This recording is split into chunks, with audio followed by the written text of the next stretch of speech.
sa storya niyo eh. Naku, hindi po. Alin dun? Lahat.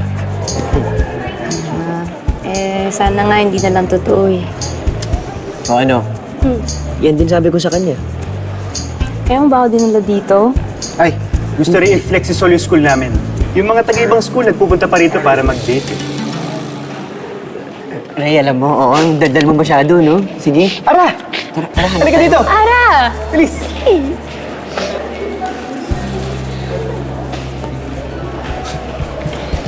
Hi, Ara. Ara, meet Luna. Siya yung na-mention ko sa'yo na subject ko sa docu. Hi, nice to meet you. Hi. Good luck sa docu nyo. I have to go.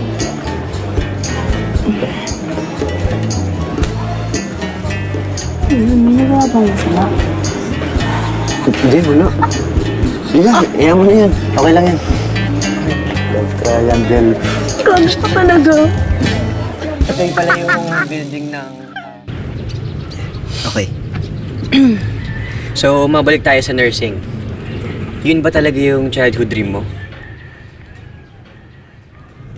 Ngayong tinatanong mo yan, parang oo nga, wala nga akong childhood dream. Gusto ko lang ng maayos na kita, tsaka mabuhay ng tahimik. Tsaka uso yung nursing nun eh, kaya nursing din yung kinuha ko. Eh, hindi ko naman akalain na kung hindi ka pala mag-a-abroad, hindi ka rin ganun ka-aasenso. Eh si Andy, anong pinagkakaabalaan, anong ginagawa niya?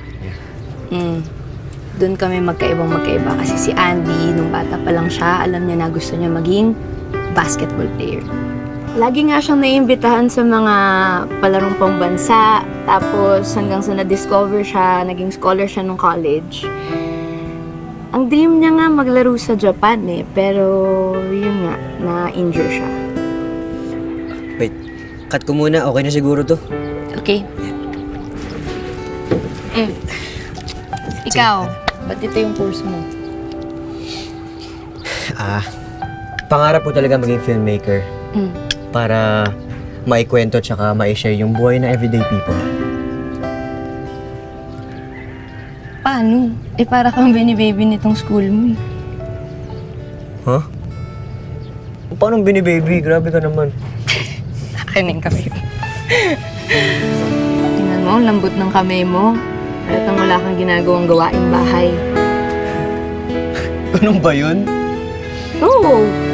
Eh, tingnan mo nga yung school mo, ang tataas ng pader, ang kapal ng gate. Tapos